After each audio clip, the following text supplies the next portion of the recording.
They say a man's word is all he's got out here in the West, and for 15 long years, Thomas Blackwood kept his.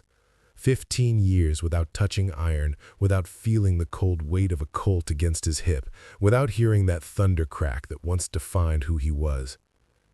But on a dusty afternoon in September of 1873, in a nameless town that barely deserved to be called one, Thomas Blackwood broke his oath. And what happened next would become the kind of legend that old-timers whisper about when the fire burns low and the whiskey flows free. Now, before we get into exactly what drove a peaceful man to violence after all those years, before we reveal the moment that changed everything, you need to understand who Thomas Blackwood was before he became the man they called the Silent Gun, and more importantly, who he was trying to run from. Thomas Blackwood wasn't born with a gun in his hand, but he might as well have been. His daddy worked the cattle ranches up in Montana Territory, honest work for honest pay, and young Thomas grew up knowing the value of a hard day's labor and a straight answer. But the West has a way of taking boys and turning them into something their mothers wouldn't recognize, and for Thomas, that transformation came early, and it came bloody. He was only 16 when he killed his first man, a drifter who came into their camp one night with a smile and bad intentions. The drifter had a knife, Thomas had his daddy's old revolver, and when the smoke cleared, Thomas was standing and the drifter wasn't. His daddy told him he'd done right, that sometimes a man has to protect what's his. But Thomas saw something in his father's eyes that night that he'd never seen before, something that looked an awful lot like fear, not of the dead man lying in the dirt, but of what his son might become. And become it he did. By the time Thomas was 22, he'd killed 17 men, and that number wasn't something he was proud of or ashamed of. It was just a fact, like the color of the sky or the taste of dust on a long ride. He wasn't a murderer, mind you. Every single one of those men had been fair fights, most of them draws where the other fellow reached first and Thomas just happened to be faster. Word spreads quick in the territories, and soon enough, young Thomas Blackwood had himself a reputation. Men would cross the street when they saw him coming, bartenders would slide him drinks on the house, and every young gun looking to make a name would eventually find their way to whatever town Thomas was passing through, hoping to be the one who finally put him down. It was a lonely existence, the kind that ages a man before his time, where you can't trust a friendly face because it might belong to someone looking to collect a bounty or earn some glory. Thomas told himself he was just trying to survive, just trying to make his way in a hard world. But deep down, in those quiet moments before sleep came, he knew the truth. He liked it. He liked the respect, the fear, the way men looked at him like he was something more than human, something touched by death itself. Then came Sarah Brennan, and everything changed. Thomas rode into a settlement called Redemption Creek, which was one of those optimistic names settlers gave to places that had no business being called redemptive or anything else positive, just a collection of wooden buildings fighting against the wind and the dust and the sheer stubborn emptiness of the frontier. He was there to collect money owed to him by a cattle buyer who'd skipped out on a debt, nothing violent, just business. But when he walked into the general store to ask directions, he saw her behind the counter, and for the first time in 6 years, Thomas Blackwood forgot about the weight of the gun on his hip. Sarah had red hair that caught the afternoon light streaming through the window, green eyes that seemed to see right through all the layers of hardness he'd built up, and a smile that made him feel like maybe, just maybe, he could be something other than what he'd become. They talked for 2 hours that first day about nothing and everything, about her dreams of opening a school, about his childhood on the ranch before everything went wrong. And when he left that store, Thomas knew with absolute certainty that he'd just met the woman he wanted to spend the rest of his life with. Courting Sarah Brennan was the hardest thing Thomas ever did, harder than any gunfight, harder than any long ride through hostile territory. She knew who he was, knew his reputation, and she made it clear from the start that she couldn't love a man who lived by the gun. Thomas tried to tell her it wasn't like that he only drew when he had no choice, but Sarah had a way of cutting through excuses with nothing but a look. She told him that a man always has a choice, that every time he strapped on that gun belt, he was choosing violence over peace, choosing death over life. and if he wanted any chance with her, he needed to choose differently. Most men would have walked away, would have told themselves that no woman was worth giving up who they were, but Thomas wasn't most men, not anymore, not after Sarah. So 3 months after they met, on a cold November morning with frost on the ground and his breath coming out in clouds, Thomas Blackwood took off his gun belt, walked to the edge of town, and buried it 3 feet deep under a cottonwood tree. Then he went to Sarah's father and asked for permission to marry his daughter, and when the old man asked what he planned to do for work now that he wasn't hiring out his gun, Thomas said he'd do whatever honest work needed doing, and he meant it with every fiber of his being. They were married that spring, and for the first time in his adult life, Thomas knew peace. He worked as a carpenter, turned out he had a knack for it, and within a year he and Sarah had a little house on the edge of Redemption Creek with a garden out back and plans for children. Sarah taught at the school she'd dreamed about, and Thomas would walk her there every morning and pick her up every evening, and folks in town stopped seeing him as the gunslinger and started seeing him as Sarah's husband, as Thomas the carpenter, as a good man trying to live a good life. But the past isn't something you can bury under a tree and forget about, and Thomas knew, even in those happy years, that someday, somehow, it would come looking for him. He just didn't know it would come wearing the face of his younger brother. Daniel Blackwood was everything Thomas had been and worse. Where Thomas had killed out of necessity, Daniel killed for sport. Where Thomas had at least maintained some code of honor, Daniel had none. He was fast, maybe even faster than Thomas had been in his prime, and he was mean in a way that went beyond just being tough or hardened by frontier life. Daniel was cruel, the kind of man who'd shoot an unarmed man just to watch him fall, who'd burn down a homestead for the fun of it, who'd laugh while doing things that would make most outlaws sick. And Daniel had spent the last 8 years building a gang of men just like him. 23 murderers and thieves who rode from town to town leaving nothing but blood and ashes in their wake.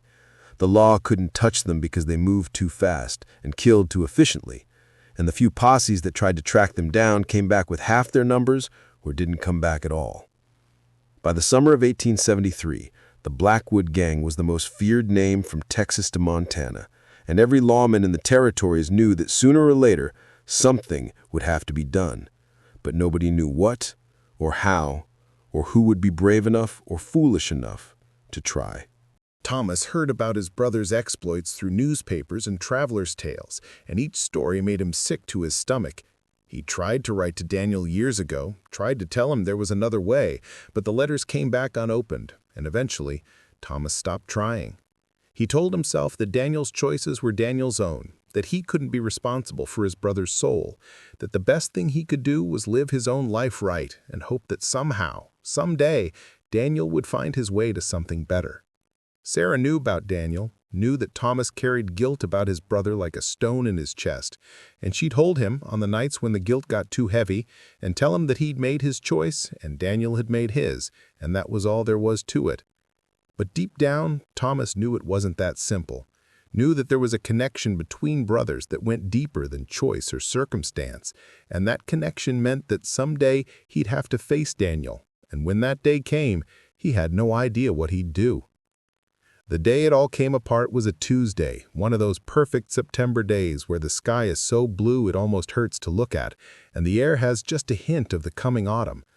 Thomas was at the Henderson place putting the finishing touches on a new barn, honest work that made his muscles ache in a good way, and he was thinking about nothing more complicated than whether he had time to stop by the general store for penny candy before picking up Sarah from school.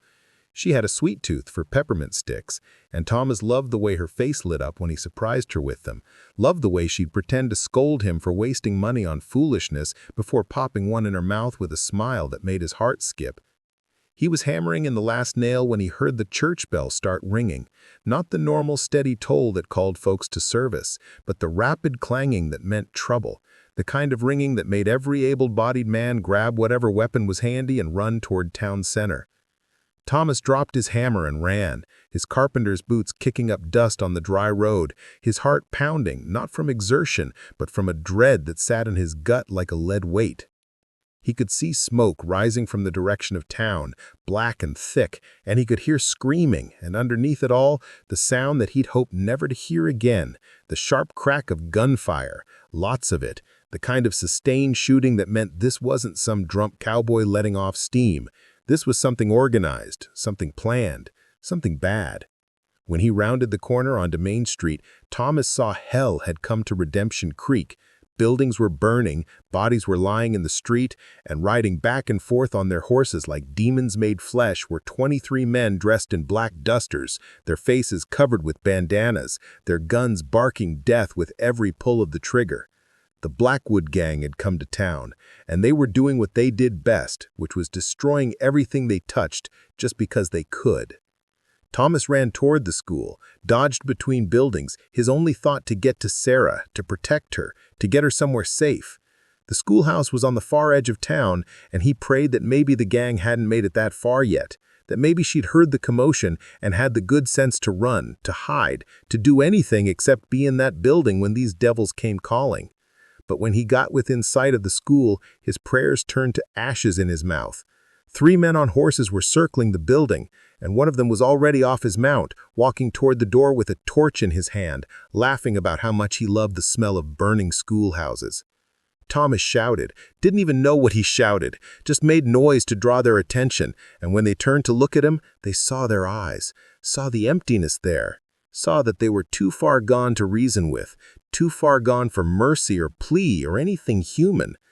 And then he saw Sarah step out of the schoolhouse, saw her put herself between these monsters and her students, saw her stand there with nothing but her courage and her conviction that people were fundamentally good, and Thomas knew in that instant that she was about to die. The man with the torch raised his gun, casual as you please, aimed it at Sarah's chest, and Thomas heard himself screaming, "No!" Heard the raw anguish in his own voice, but he was too far away, too slow, too late. And then he heard another voice, a voice he hadn't heard in 8 years, a voice that haunted his nightmares and his guilt-ridden days in equal measure. Daniel Blackwood rode around the corner of the schoolhouse on a black stallion that looked like it had been summoned from the pit, and he wasn't wearing a bandana like his men, wasn't hiding his face, because Daniel had never hidden from anything in his life. He looked older, harder, with scars on his face that hadn't been there before, and eyes that had gone completely cold, dead eyes that made him look like a man-shaped thing rather than an actual human being. Daniel said one word to the man with the torch, just one word, and Thomas couldn't hear what it was, but the man lowered his gun and stepped back. And then Daniel looked directly at Thomas, and even from 50 yards away, Thomas could see the recognition, could see something flicker in those dead eyes that might have been surprise, or might have been satisfaction, or might have been nothing at all. For a long moment the world seemed to stop, brothers staring at each other across blood-soaked ground, Sarah frozen in the doorway behind Daniel, and Thomas standing there unarmed, helpless, knowing that everything he'd built, everything he'd become, all the peace and goodness he'd fought so hard for was about to be torn away. Then Daniel smiled, and it was the cruelest smile Thomas had ever seen, the smile of a man who just realized he had the power to hurt someone in the worst possible way. Daniel said something to his men, gestured toward Sarah and the schoolhouse, and Thomas saw them all draw their guns, saw them aim at the building, saw that they were going to burn it with Sarah inside, were going to make Thomas watch while they destroyed the one good thing in his life. And in that moment, something broke inside Thomas Blackwood, something that had been holding him together for 15 years, something that had kept him human and decent and on the right side of the line between civilization and savagery. He turned and ran, not away from the school, but toward that cottonwood tree on the edge of town. Ran faster than he'd ever run in his life because he knew exactly what he had to do and exactly what it would cost him. The gun belt was still there, wrapped in oilcloth, buried exactly where he'd left it all those years ago. Thomas's hands shook as he dug through the dirt, and he was crying, openly weeping while he worked, because he knew that the moment he put that belt back on, the moment he touched that iron, the man Sarah had married would cease to exist, and something else would take his place. Something darker, something he thought was dead and buried, but was really just been sleeping, waiting for the day when it would be needed again. The guns were twin Colt Peacemakers with custom grips that fit his hands like they'd been molded to them, and the moment his fingers wrapped around those grips, muscle memory flooded back, 15 years of peace evaporating like morning dew under a desert sun. Thomas buckled the belt around his waist, and the weight felt familiar, felt right in a way that made him hate himself. And then he checked the loads, spun the cylinders, and started walking back toward town, toward his brother, toward the choice he'd sworn to Sarah and to God and to himself that he'd never make again. Subscribe to this channel right now if you want to see more stories like this, stories about men pushed to the edge and what they do when they get there, because what Thomas Blackwood did next would be talked about for decades, would become the stuff of legend and nightmare, would prove once and for all that some men can change who they are, but they can never change what they are. And what Thomas was, what he'd always been under the carpenter's clothes and the peaceful life, was death incarnate. When he walked back onto Main Street, the Blackwood gang was still there, still burning and killing and destroying, and for just a second, none of them noticed the man walking toward them with his hands hanging loose at his sides, fingers flexed near the guns on his hips. Then Daniel noticed, turned his horse to face his brother, and even from a distance, Thomas could see the surprise on his face. Surprise mixed with something that might have been pleasure, because Daniel had always wanted this. He had always wanted to face his legendary older brother, wanted to prove that he was faster, better, deadlier, wanted to take the one thing Thomas had been known for and claim it as his own. Daniel said something, probably gave his men orders, but Thomas wasn't paying attention to words anymore. Words were for peaceful men, for carpenters and husbands, and he wasn't those things now. Not anymore, maybe not ever again. What happened next happened fast, so fast the witnesses would later argue about the sequence of events, about who drew first, about how many shots were fired, but they all agreed on one thing. They'd never seen anything like it, never seen a man move the way Thomas Blackwood moved when he finally let go of everything holding him back. His hands were blurs, the Colts clearing leather in a movement so smooth it looked like magic. And then there was thunder, the rolling, continuous thunder of a man who knew exactly what he was doing, who'd done it so many times before that his conscious mind didn't even need to be involved. It was all instinct and muscle memory and the dark gift he'd been born with. The first 3 men died before they could even touch their weapons, perfectly placed shots to the chest that dropped them from their saddles like puppets with cut strings. The next 4 managed to draw, but never managed to fire. Thomas's bullets finding them with mechanical precision, no wasted shots, no hesitation, just cold, efficient death delivered with the speed of a striking snake. Daniel was screaming now, screaming orders to his men, screaming at Thomas, but his voice was lost in the roar of gunfire, and his men were dying, falling in the street, their blood mixing with the blood of the innocent townspeople they'd killed.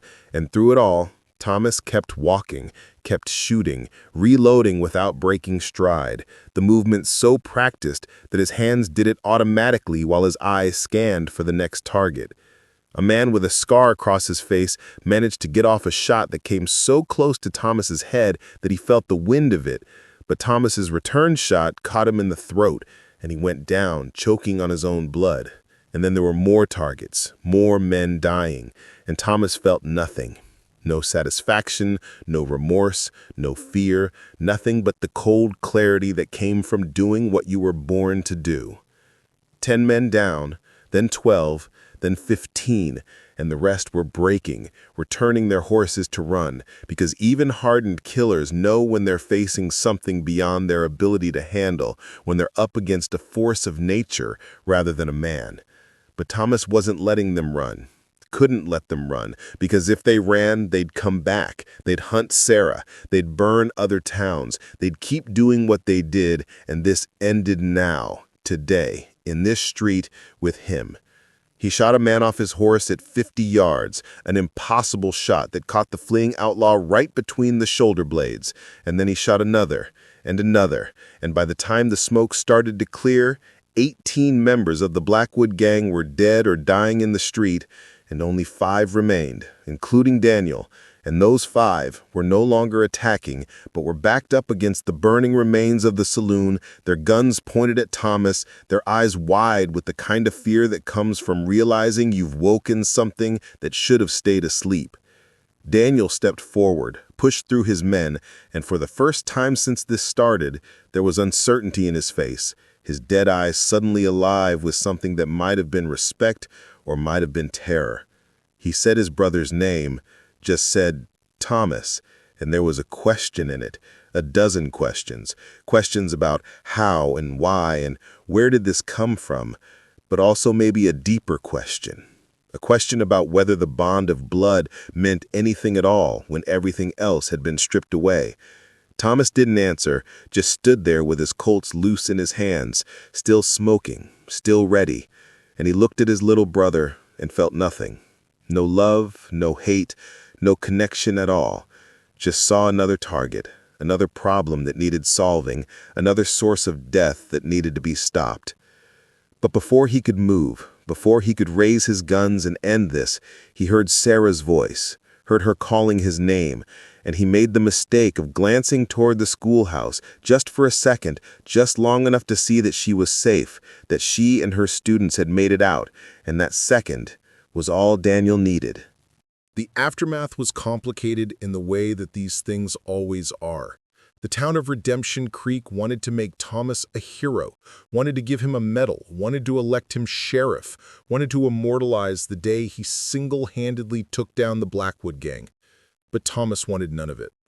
He spent 3 days in bed recovering from his wound, 3 days where Sarah nursed him and never once asked him what he was thinking, what he was feeling. Maybe because she already knew. Maybe because she was afraid of the answer.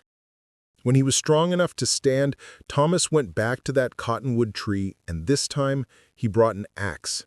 He cut the tree down, split it into pieces, burned those pieces until nothing remained but ashes, and then he scattered those ashes to the wind, destroying the last marker of where he'd buried his old life. The guns he threw into the deepest part of the river, watched them sink, and told himself that this time it was really over. This time he'd never pick them up again. But here's the thing they don't tell you in the stories. Here's the truth that Thomas Blackwood learned the hard way. Breaking an oath doesn't just change what you do, it changes who you are. And that change is permanent. Thomas went back to carpentry, went back to walking Sarah to school every morning, went back to the quiet life he'd built, but it was different now. He was different now. He'd proven that under the right circumstances, with the right motivation, he could become that man again. The killer, the gun, the bringer of death. And once you prove something like that, once you know it with absolute certainty, you can never unknow it. It colored everything, every interaction, every moment of peace. Because in the back of his mind always was the awareness that he was capable of things that should be beyond human capacity. That he could end lives with the same ease that other men built furniture or plowed fields. The nightmares started about a month after the shooting, vivid dreams where he relived every moment, every shot, every face of every man he'd killed, not just that day, but all the days before. All 17 men from his youth, plus the 18 from the Blackwood gang, 35 faces that appeared in his sleep and asked him why, asked him what gave him the right, asked him how he could live with himself. Sarah would wake him when the dreams got bad, would hold him while he reminded himself that he was still Thomas Blackwood, still a carpenter, still a husband, still a man trying to live a good life. But as the months went on, he became less and less sure that any of those things were true. Became more and more convinced that he was just a killer playing at being human, wearing the costume of civilization, but always one moment, one crisis, one threat away from becoming what he really was. The town didn't help, everyone treating him differently now, with a mixture of respect and fear that made him feel like he was back to being 22 years old and wearing his reputation like a second skin. Men would step aside when he walked down the street, would nod respectfully but avoid eye contact, would speak carefully around him like they were worried that one wrong word might set off the violence they'd seen him capable of. Children would stare at him with wide eyes, and he hated that most of all. Hated that he'd become a figure of fear to the innocent. Hated that when they played their games, he could hear them arguing over who got to be Thomas Blackwood the gunfighter, never understanding that being Thomas Blackwood was a burden no one should want to carry. Sarah saw what it was doing to him, saw him withdrawing, saw the light going out of his eyes, and one night, about 6 months after that terrible day, she sat him down and told him they were leaving, that they were going to pack up and move somewhere new, somewhere that nobody knew their names or their history, somewhere they could start over for real this time. They ended up in Colorado, in a mining town called Silver Ridge that was too focused on extracting wealth from the mountains to care much about where people came from or what they'd done before. Thomas changed his name to Thomas Brennan, took Sarah's maiden name, and they told people they were from back east, from Pennsylvania, that Thomas had been a furniture maker and Sarah a teacher, and they'd come west for the opportunities and the clean mountain air. It was a lie, but it was a lie in service of truth, because the people they pretended to be were the people they wanted to actually be. And maybe, Thomas thought, if you pretend hard enough and long enough, the pretense becomes reality. He built them a house on the outskirts of town, a solid house with good bones that would last through the harsh winters, and Sarah started teaching again, this time in a one-room schoolhouse that served the miners' children. And for a while, it seemed like maybe they really could start over. Maybe they really could leave Thomas Blackwood behind in the dirt of Redemption Creek.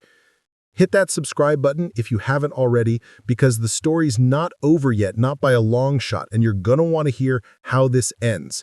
3 years they had in Silver Ridge, 3 good years where Thomas almost convinced himself that he'd successfully become Thomas Brennan, that the man he had been was truly dead and buried. Sarah got pregnant in their 2nd year there, and when she told him, Thomas wept, not from sadness but from hope. Hope that maybe he could be a father, that he could raise a child who would never know about guns or killing or the kind of man their father had been. They had a daughter, named her Grace, and she had Sarah's red hair and Thomas's eyes, and holding her for the first time, feeling that tiny weight in his arms, Thomas made a new oath, an oath that he would die before he'd let the violence of his past touch this perfect, innocent life.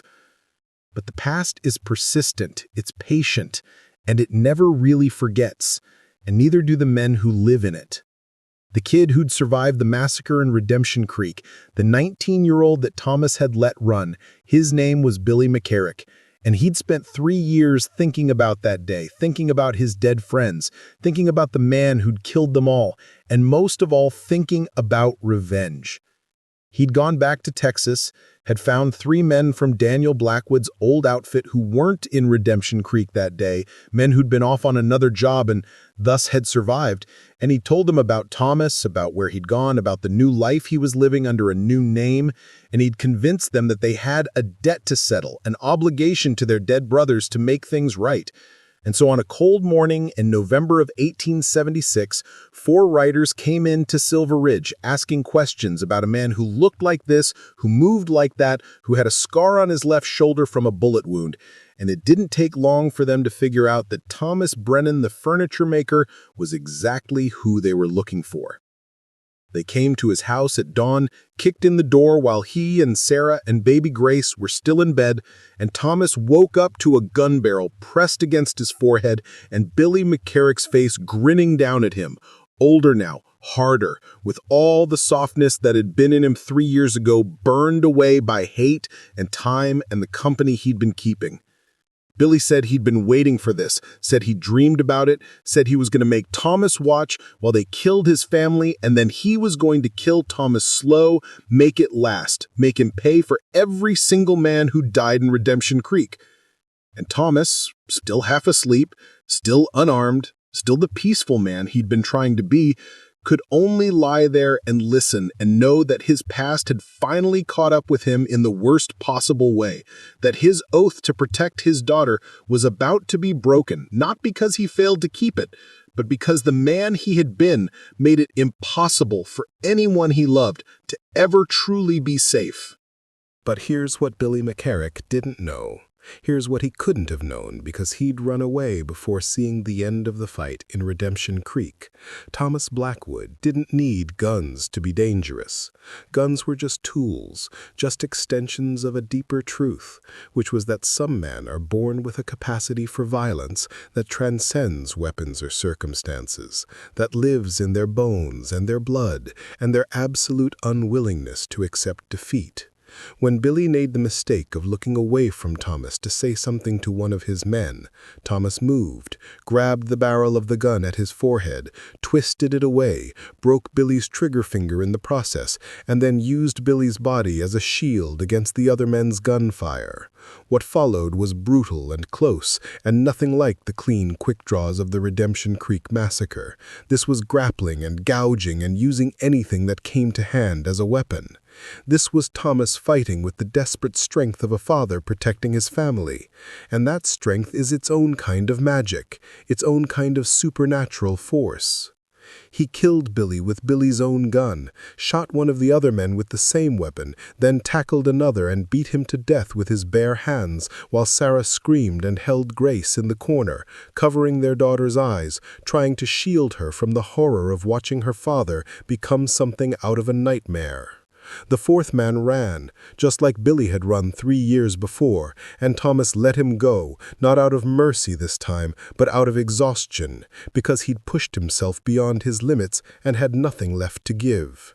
He collapsed on the floor of his house, covered in blood, most of it not his own, and he looked at Sarah and saw in her eyes that something had broken, that the life they'd been building had been shattered as completely as the door Billy had kicked in. They left Silver Ridge that same day, didn't even pack, just took Grace and the clothes on their backs and rode out, Sarah crying silently the whole way, Grace too young to understand, but sensing her mother's distress and wailing in sympathy. Thomas didn't cry, couldn't cry, felt like something inside him had shut down completely, some last piece of humanity that had been hanging on by a thread.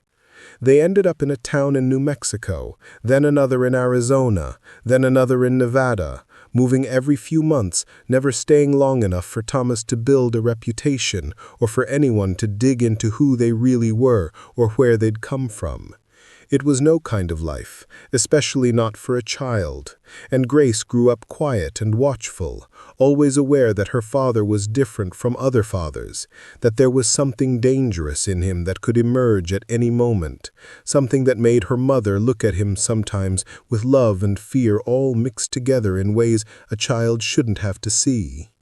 By the time Grace was 7 years old, they'd moved 11 times, and Sarah was exhausted, worn down by the constant running, the constant fear, the knowledge that no matter where they went or how peaceful things seemed, eventually someone would recognize Thomas or figure out who he was, and the violence would come again. She told him one night, after Grace had fallen asleep, that she couldn't do this anymore. That she'd tried, God knows she'd tried, but watching him kill those men in Silver Ridge had changed something fundamental in her, had made her realize that the man she'd married in Redemption Creek had never really existed, that he'd been a fantasy, a role Thomas was playing, and that underneath it all, he was and always would be exactly what he'd been before she met him. Thomas wanted to argue, wanted to tell her she was wrong, but he couldn't, because deep down he knew she was right, knew that every oath he'd sworn, every promise he'd made, every attempt to be something different had been built on sand, and the first strong wind had blown it all away. Sarah didn't leave him, though maybe it would have been better if she had. Instead, they reached an understanding, an unspoken agreement that they were bound together not by love anymore, but by grace, by their shared responsibility to this child they'd brought into the world, and they would stay together for her sake and try to give her as normal a life as possible given the circumstances. It was a sad kind of arrangement, functional but hollow, and Thomas could feel the distance growing between him and Sarah with every passing month, could feel her withdrawing not just physically but emotionally. building walls to protect herself from the man she'd once believed she could save.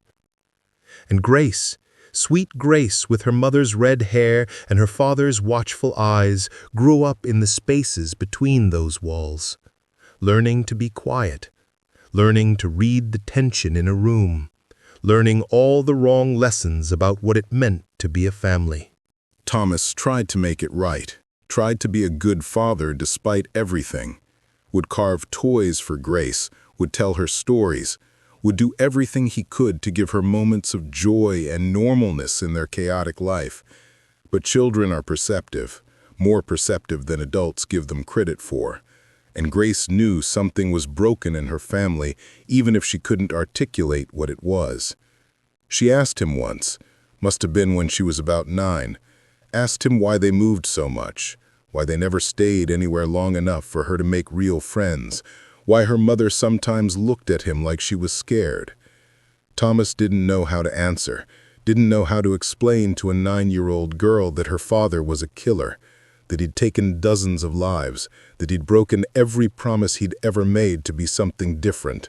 So instead, he told her that sometimes grown-ups made mistakes, and those mistakes followed them around, and all you could do was keep moving and hope that someday you'd move far enough or fast enough that the mistakes couldn't catch up. Grace had looked at him with those 2 old eyes and asked what mistake he'd made, and Thomas had told her the truth, or as much of it as he could bear to speak. He told her that he'd been very good at something very bad, and that being good at bad things was worse than being bad at them, because it meant you couldn't stop, couldn't walk away, couldn't ever truly be free of it. The years passed and Thomas got older, slower, the bullet wound in his shoulder aching on cold mornings, his hands not quite as steady as they'd once been, his eyes not quite as sharp. He told himself this was good, that aging out of his abilities meant he could finally be safe, could finally be the man he'd always wanted to be. But he knew it was a lie. Knew that what made him dangerous had never been just physical speed or accuracy. It was something deeper, something that age couldn't diminish, a capacity for violence that was more about will and determination than about reflexes. But still, he hoped, kept hoping against all evidence and experience that maybe one day the past would give up, would decide he wasn't worth chasing anymore, would let him fade into obscurity and die as Thomas Brennan, furniture maker, husband, father, a man who'd lived a quiet, unremarkable life. Grace listened to all of it without interrupting, and when he was finished, she asked him one question, just one, and it was the question that cut deepest, because it was the one he'd been asking himself for years and had never found a good answer to.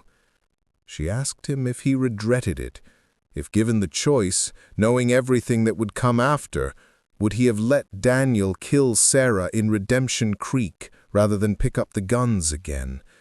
And Thomas couldn't answer, sat there with his mouth open and no words coming out, because the honest truth was that he didn't know, that part of him would always choose Sarah, would always choose to save her no matter the cost, but another part of him knew that in saving her body, he'd killed something else, had killed the man she'd fallen in love with, had killed the future they might have had condemned all 3 of them to this half-life of constant motion and suppressed fear.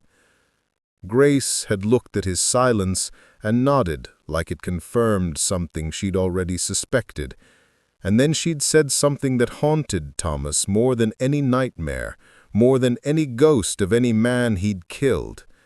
She said that she understood, that she knew he'd done what he thought was right, but that she also knew she could never forgive him for it, not because he'd killed those men, but because in killing them, he'd killed the family they might have been. Sarah got sick in 1884, some kind of wasting illness that the doctors couldn't identify or treat, and Thomas watched her fade over the course of 6 months, watched the woman who'd once been so full of life and hope and determination become a frail ghost of herself. He sat by her bed every night, held her hand, and sometimes she'd look at him with something like the old affection, the love that had made him believe he could change.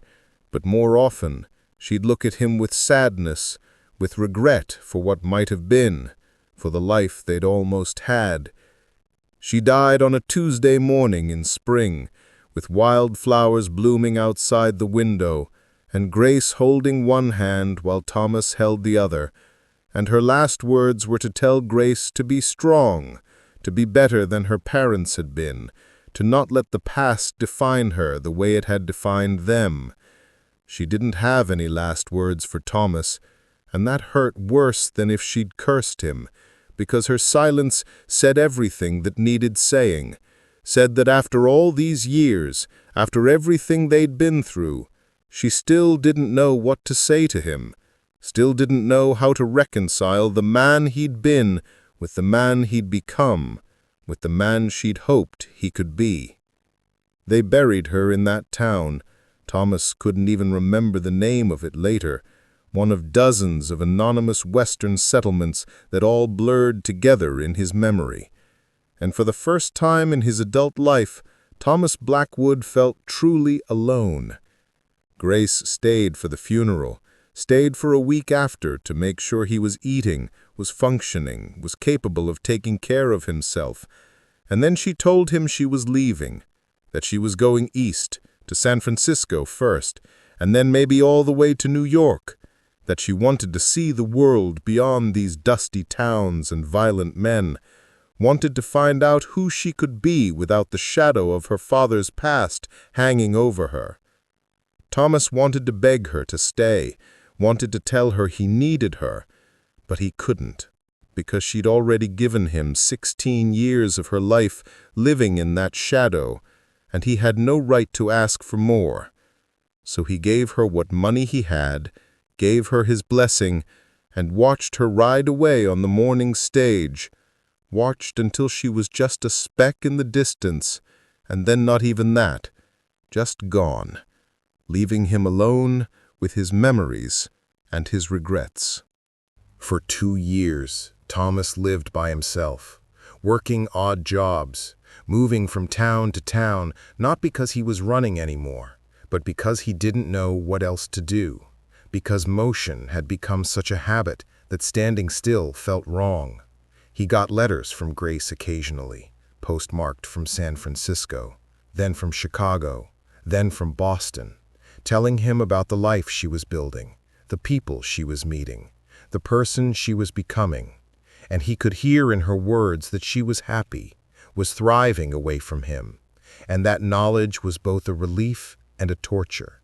He wrote back short letters telling her he was fine, was proud of her, was glad she'd gotten out, but he never told her the truth, which was that he was dying inside, that without Sarah and without Grace, he couldn't remember why he'd fought so hard to stay alive, couldn't remember what the point of any of it had been.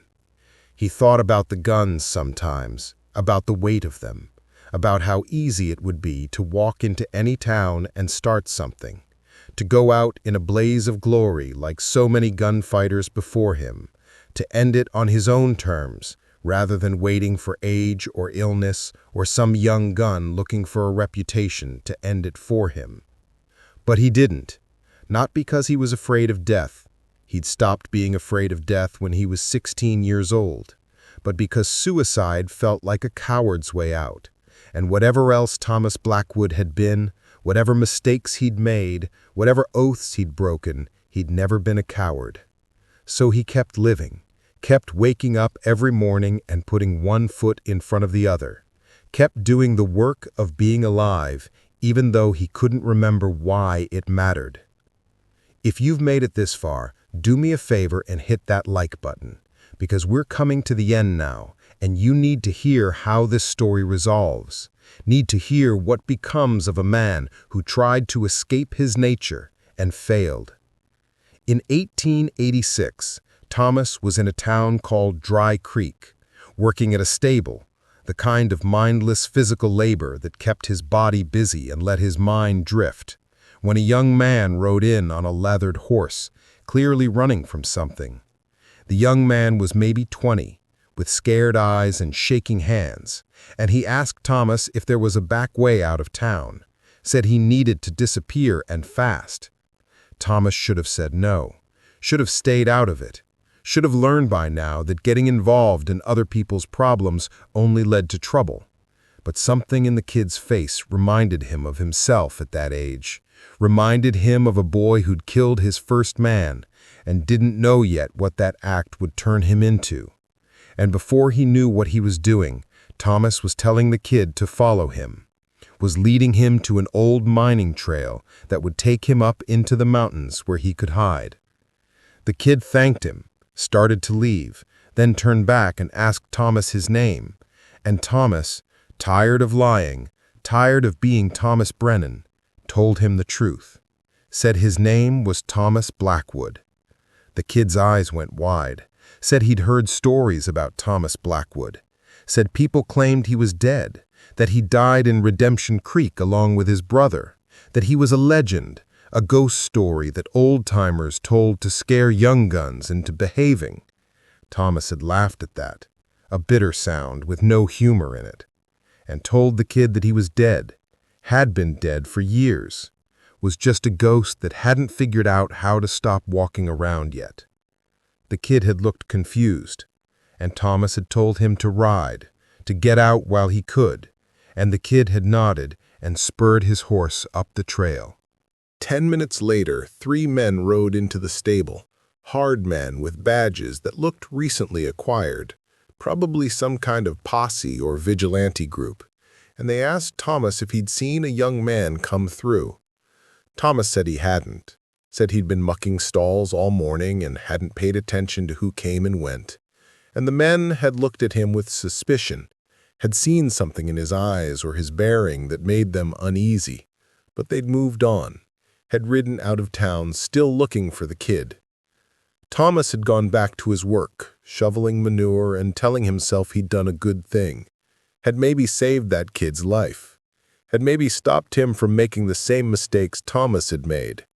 But that night, lying in his rented room, staring at the ceiling, Thomas had realized something that made him sit up in the darkness with his heart pounding. He'd lied to those men, had obstructed their pursuit, had sided with a fugitive against the law, not because he knew the kid was innocent, he had no idea what the kid had done, but because in that moment, given a choice between helping the hunter or the hunted, he'd instinctively chosen the hunted, had identified with the man running rather than the men chasing, and that told him something fundamental about who he was. Even after all these years, even after everything he'd been through, he was still the outlaw, still the man outside the law, still someone whose first instinct was to oppose authority rather than support it. And that realization made him understand that he'd never really changed at all, that all his attempts at reformation had been surface level, costumes he wore but never internalized. Thomas Blackwood was a killer and an outlaw, and that's all he'd ever been, and that's all he'd ever be. And no amount of carpentry or marriage or fatherhood could change that fundamental truth. It should have been depressing, should have driven him deeper into the despair he'd been living in since Sarah's death, but instead it felt liberating. It felt like finally acknowledging a truth he'd been running from his entire adult life, and in acknowledging it, he found a strange kind of peace. The next morning, Thomas quit his job at the stable, bought a horse and supplies, and rode out of Dry Creek, heading north with no particular destination in mind, just a vague idea that he'd head up into Montana territory, back to where he'd been born, back to where this had all started. It took him 3 weeks of steady riding, and along the way he helped people when he could, stopped a man from beating his wife in one town, helped a widow fix her fence in another, gave money to a family whose wagon had broken down. Small kindnesses that didn't make up for the lives he'd taken but felt like the right thing to do anyway. He wasn't trying to balance scales or earn redemption. wasn't operating under any illusion that good deeds could cancel out bad ones, was just doing what felt right in the moment. And there was a freedom in that, in acting without expectation or hope of reward or forgiveness. He found his father's old ranch, or what was left of it, abandoned now. The house collapsed, the fences fallen, the land reclaimed by wilderness. Thomas walked through the ruins, remembered being a boy here, remembered his father teaching him to ride and rope and shoot, remembered his mother singing while she cooked, remembered her time before everything went wrong, when the future had seemed open and full of possibility. He found the spot where he'd killed that drifter all those years ago, found what might have been bones still there in the tall grass, bleached white by sun and time. And he stood there for a long time, thinking about that 16-year-old boy who'd pulled the trigger and set in motion everything that followed. Thinking about how different his life might have been if he'd hesitated, if he'd missed, if he'd found literally any other solution to that problem. But he hadn't, and he didn't, and this was the life he'd lived, and standing there in the ruins of his childhood, Thomas finally made peace with it, finally accepted that he was who he was and had done what he'd done, and that was simply the truth of his existence. No more, no less. He wasn't a hero. He'd never been a hero. The people of Redemption Creek had been wrong about that, but he wasn't a villain either. Wasn't some evil force that needed to be destroyed. He was just a man, a flawed and broken man who tried and failed to be better than he was, and that trying counted for something, even if the failure counted for more. Thomas spent a week at the old ranch, sleeping under the stars, eating beans and hardtack, thinking about Sarah and Grace and Daniel and all the people who'd shaped his life and been shaped by him in turn. On the 7th day, as he was preparing to leave, not knowing where he'd go next, but knowing he couldn't stay, a rider approached, and Thomas's hand instinctively moved toward his hip where guns used to hang, muscle memory from a lifetime ago. But the rider was just a boy, maybe 15, and he called out asking if Thomas was the owner of this land, said his family was looking to settle and would pay fair price if it was for sale. Thomas had laughed, told the boy he didn't own anything, had given up ownership of anything that mattered a long time ago, and told him the land was free for the taking, that he hoped the boy's family would build something good here, something better than what had been here before. Thomas rode away from his father's ranch for the last time, and he felt lighter somehow. Felt like he'd finally put down a burden he'd been carrying for 40 years. He headed west, into the mountains, following old trails that probably hadn't seen traffic in years, and he didn't know where he was going or what he'd do when he got there. And for the first time in his life, that uncertainty felt like freedom rather than fear. He thought about Grace, hoped she was happy, hoped she'd found whatever she was looking for in those big eastern cities, hoped she'd forgiven him, or if not forgiven, at least understood that he'd done the best he could with what he was, and that sometimes a person's best just isn't good enough, and that's nobody's fault. That's just the way life works sometimes. He thought about Sarah, missed her with an ache that had become so constant he barely noticed it anymore. Wondered if she could see him now, if wherever she was, she understood finally that he'd loved her, that everything he'd done, every choice he'd made had been in service of keeping her safe, even if those choices had ultimately poisoned the very thing he was trying to protect. He thought about Daniel, about his little brother who died trying to be him, and Thomas realized that, in a way, they'd both been victims of the same thing, both trapped by the legend of Thomas Blackwood, one trying to live up to it and one trying to live it down, and neither of them had ever been free. Not really. Not ever.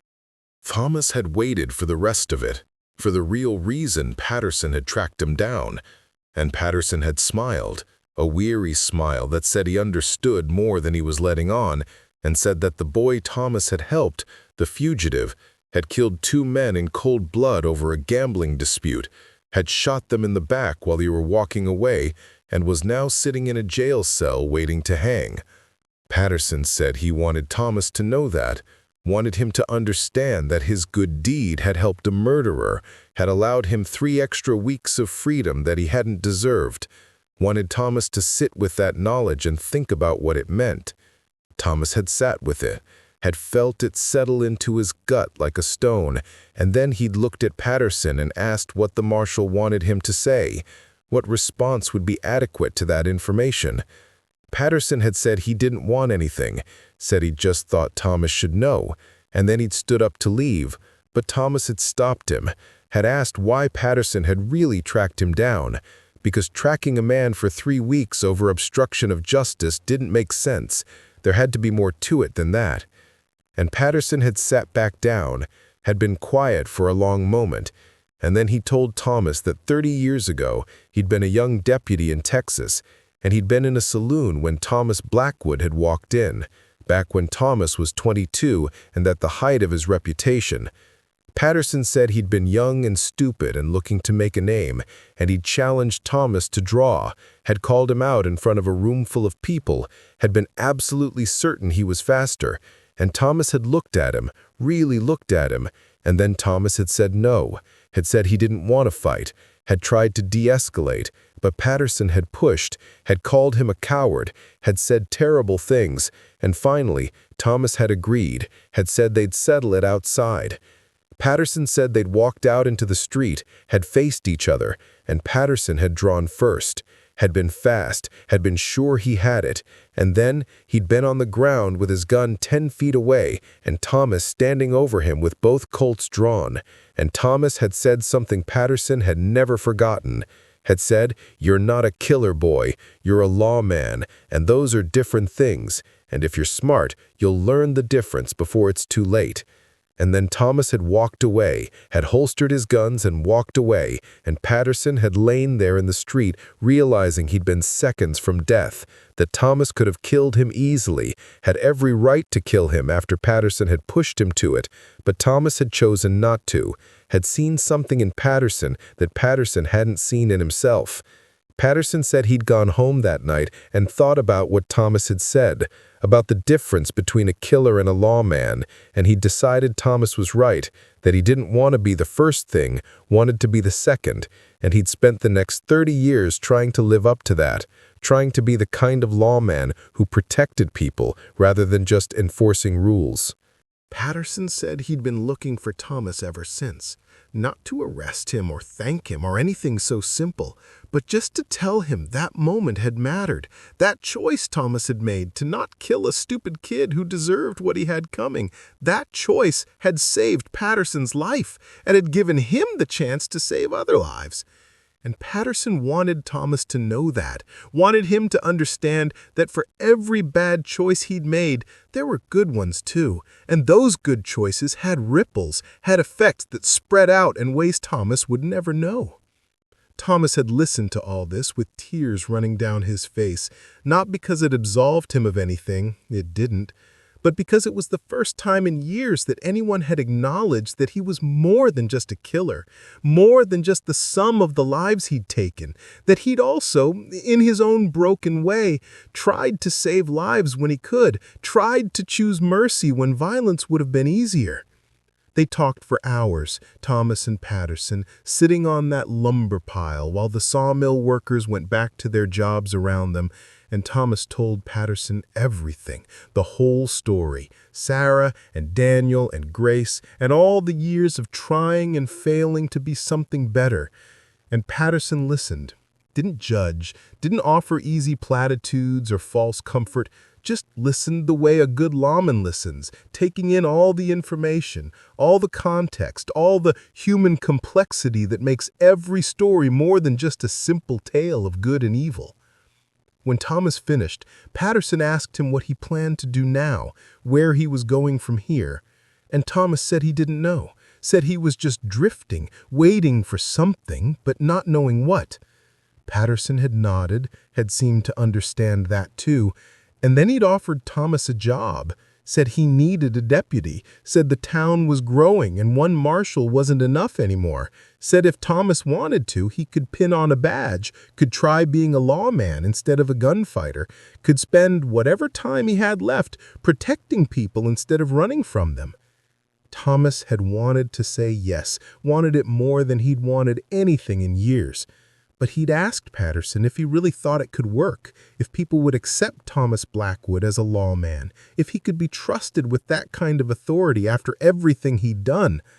Patterson had said he didn't know, said it might work or it might not, but that the only way to find out was to try, and that trying was better than giving up, was better than just drifting until death finally caught up with him.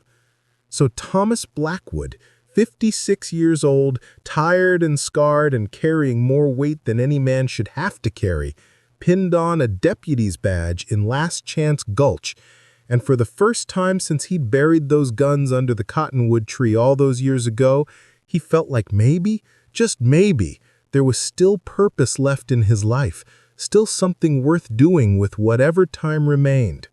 He worked as Patterson's deputy for 7 years, and they were good years. Hard years, but good.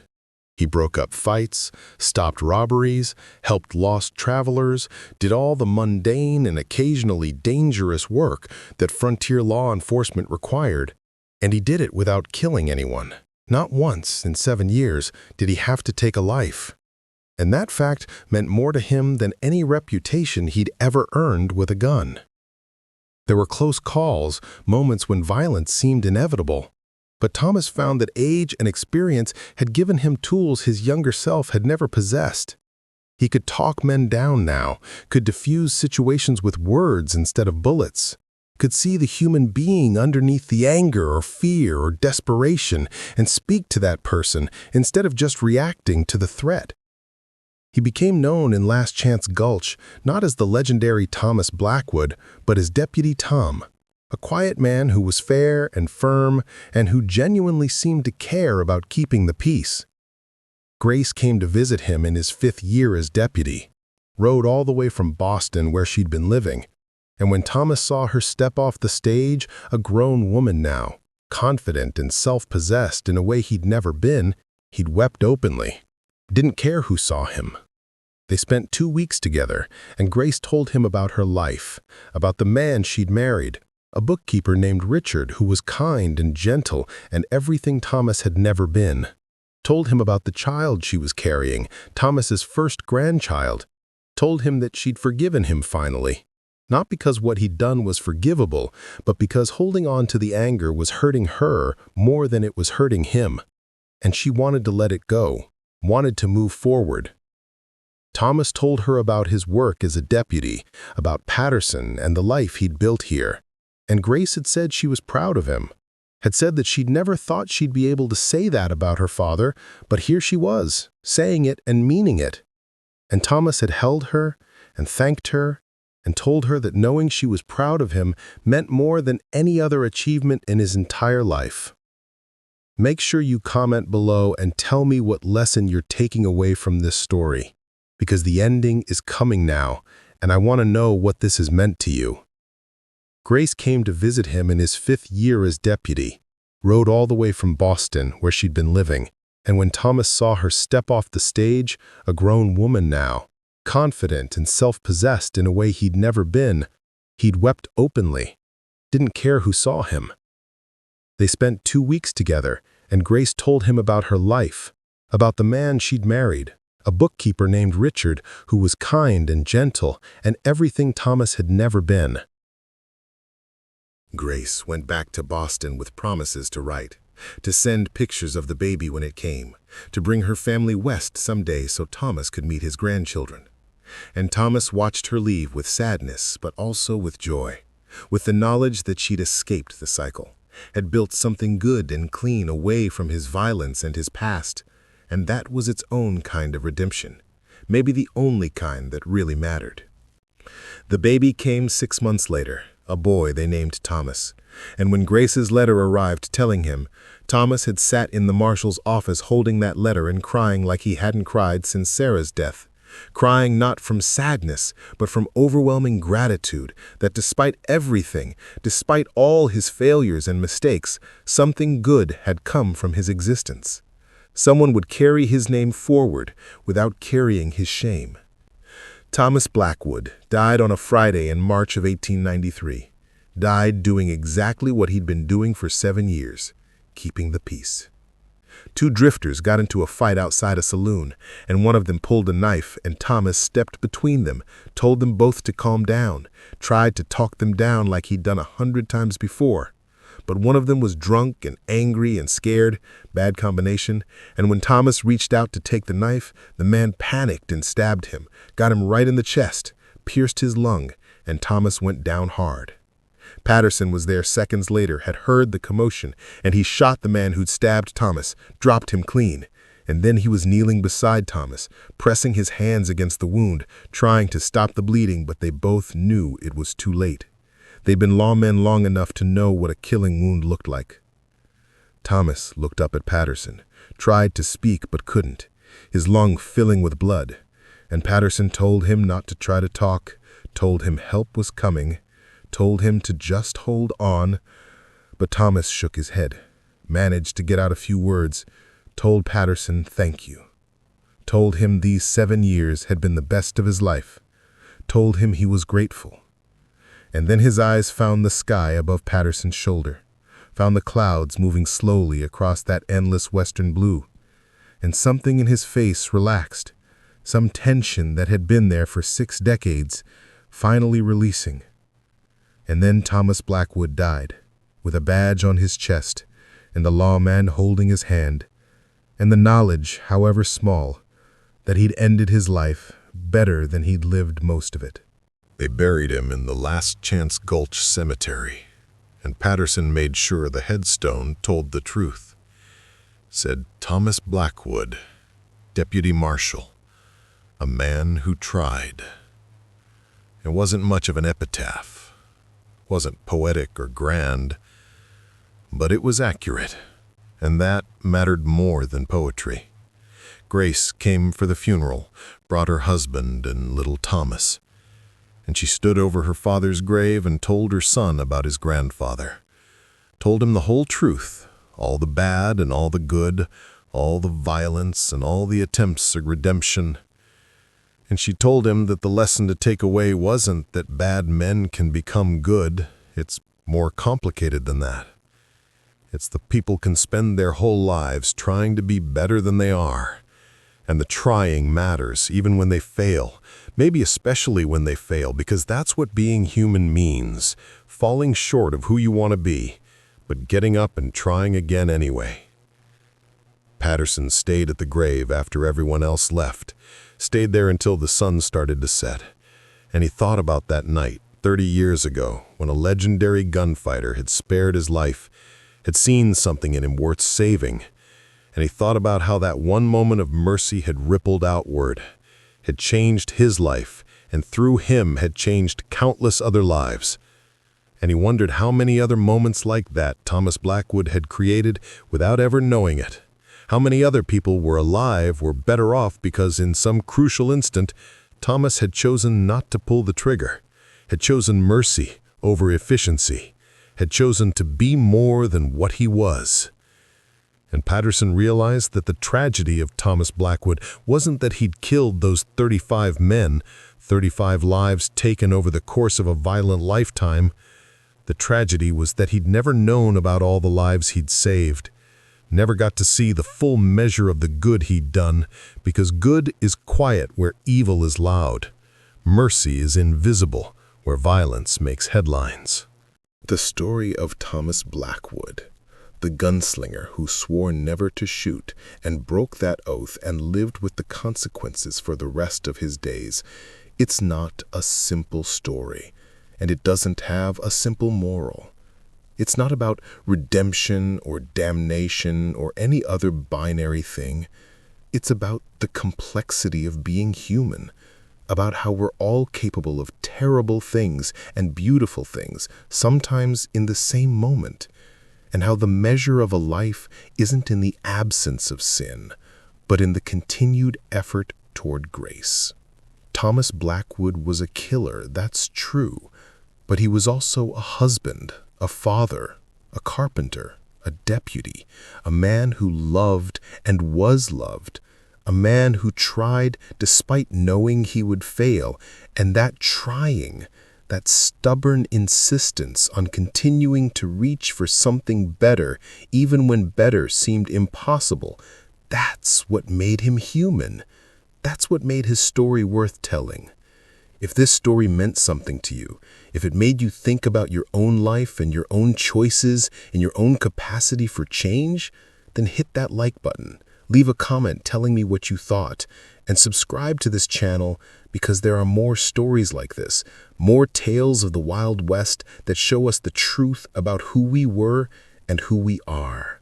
Stories that don't flinch from the violence and the ugliness, but also don't ignore the moments of grace and mercy that make life bearable. Thomas Blackwood swore never to shoot again, and he broke that oath. And what happened was he lived, kept living, kept trying, kept falling and getting back up until the day he died, and maybe that's all any of us can do. Maybe that's the only oath that matters. Not the promise to never fail, but the commitment to never stop trying.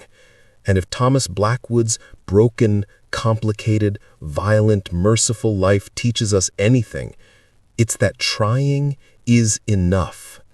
It has to be enough, because it's all we've got.